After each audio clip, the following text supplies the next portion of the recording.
Solve the equation 2 to the power of 2x plus 1 minus 5 to the, multiplied by 2 to the power of x plus 2.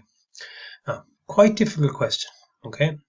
And there's a procedure on how to work out this. So what you do is, you call y equals 2x.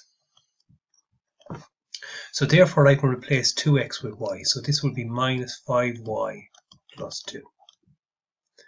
Now, there's some bit of working out need to be done over here. So it's 2 to the power of 2x plus 1. Okay.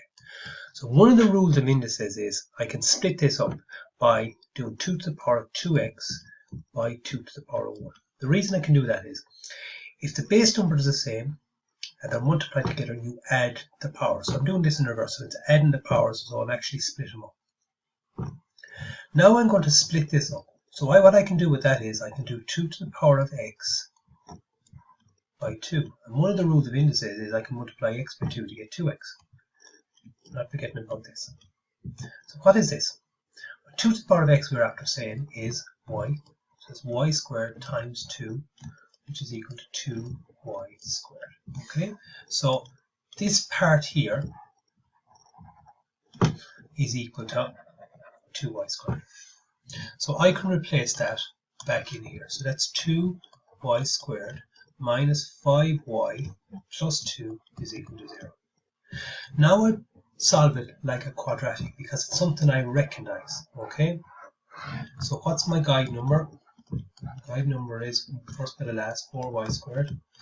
And the factors of 4y squared are 2y and 2y and 4y and 1y. That's a plus 4y squared. So I want to minus 5y. So there are the two numbers that make minus 5 and add them together. So I replace it. 2y squared minus 4y minus 1y plus 2 equals to 0. I split it in half. And I look at the first two where 2y is common. You have y minus 2. Minus 1 is common. Y minus 2.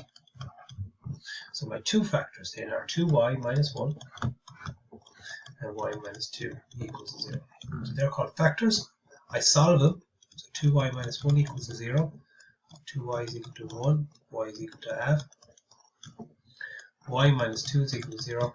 Y is equal to 2. Okay. So I found what y is. But if you look back to the original question, that's not what I was asked. I was asked to find what x was. Okay, so I'm going to replace what we have here. So I'm going to put it down here. So I said that y was equal to 2 to the x.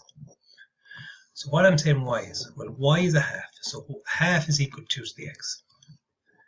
So what can I do with this? Well, that's 2 to the power of 1. So if I brought it up, it would be on the same base. So 2 to the power of minus 1 equals 2 to the power of x.